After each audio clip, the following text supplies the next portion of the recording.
Feeling like a shark in a shrimp tank. Big fish, small pond in the shrimp tank. Well, good afternoon. Welcome to the Charleston Shrimp Tank podcast, where we interview the brightest and best entrepreneurs in the state of South Carolina.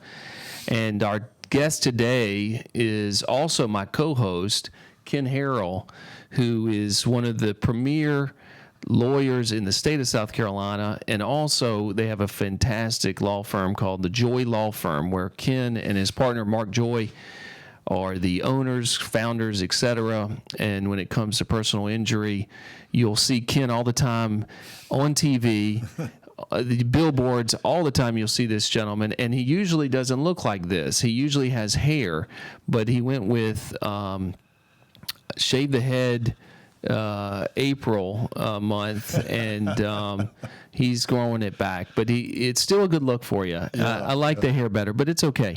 But I'm happy to have you. We had a great audio session that you can listen to on iHeartRadio, iTunes. There's so many places you can listen to podcasts. But just to give everybody a trailer of what we talked about, you know, one of the things with law firms, especially personal injury law firms, is there is so many of you out there, and there's so many attorneys out there, and there's commercial after commercial, whether they're good commercials, horrible commercials, but there's so much competition in this world, and your commercials are great, by the way. I'm not just saying it, it's true. But how do folks really choose? How do they know who to go with when it comes to this? It's so hard because you're seeing all this stuff constantly in your face. And if I got injured in a car accident, sure, how do I know I should call the Joye Law Firm versus these other firms? Well, and it can be overwhelming. Certainly I would say, depending on the severity of your injury. I mean, if you've got a life-altering injury, if you've got something that's potentially going to keep you from going back to work, affect your ability to make a living, I would hope that you're not just making a decision based on a TV ad, because I don't think you'd want to make a decision based on a 30-second message. Although I will say that if you are watching TV ads, you probably ought to look at the nature of those messages and what's being said to decide, is that really a firm that I want to handle something that could be life-altering for me?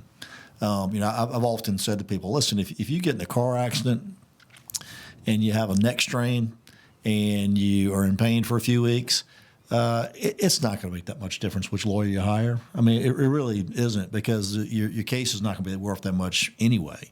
So wherever you hire, the biggest high-volume guy in town, or Joe Blow who's got his shingle hung out on the corner, on a case like that, it's not really that crucial. When it does become crucial, again, is the more severe the injury is, or if, God forbid, if you've had a loved one who's been killed, then you've got to make the right decision.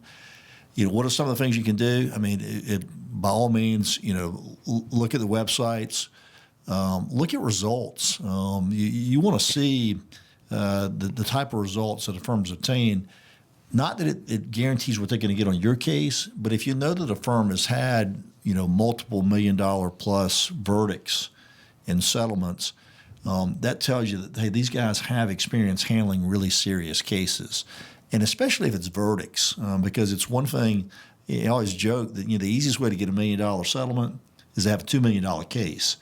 Anybody can settle the case, but you want to see, is there a track record there of this firm being able to take the tough cases and the big cases into a courtroom and get a big result? Because a lot of these firms, I would assume that we watch commercials minute by minute, they're not trying the case. They're just settling and trying to move on to the next one, and it's all about the volume. Is that what you're basically? I think that's fair. Again, I'm not denigrating any other firm. Everybody has their own practice model, but certainly if you talk to judges, for example, and the insurance companies know. I mean, if you want to know, well, how does that affect the value of my case if I hire law firm A versus law firm B?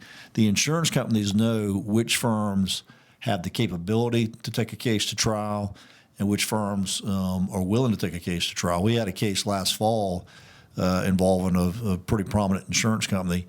Their offer was $15,000 to our client who ended up having a cervical fusion surgery. They only had a $50,000 policy. We tried the case in Dorchester County last fall, got a $2.2 million verdict. Wow. And now, because of the way they handled it, and it hasn't been resolved yet, that we have significantly expanded what they're likely to pay because of the bad faith exposure and the way they handle that case. Well, I can promise you that the next time that insurance company has a pretty significant case with the Joye Law Firm, they will remember that experience and they're going to value the case. Wow, that's a scary story, especially had they not come to you. They could have just settled for $15,000 at some of these firms. And so I think you've answered that question great. You really do need to look at the results and see if these firms are trying the cases versus just settling. It's probably a good question to ask. I never really thought about it, but it totally makes sense. Well, I look forward, Ken, to the adventure you and I are about to take by interviewing some of the greatest entrepreneurs in the state of South Carolina. The Shrimp Tank Charleston, you can see this video. Obviously, you're watching it, but it's www.shrimptankcharleston.com/charleston.com. So I'm Eric Elkins. I am an entrepreneur. I own Double E Insurance and Financial Solutions. This is my co-host, Kenny Harrell, owner of the Joye Law Firm. We look forward to seeing everyone, and hopefully people can get some great ideas with the different entrepreneurs that we're going to meet with over the next, hopefully decades. So look forward to it. Same here. I've been feeling like a shark in a shrimp tank. Big fish, small pond.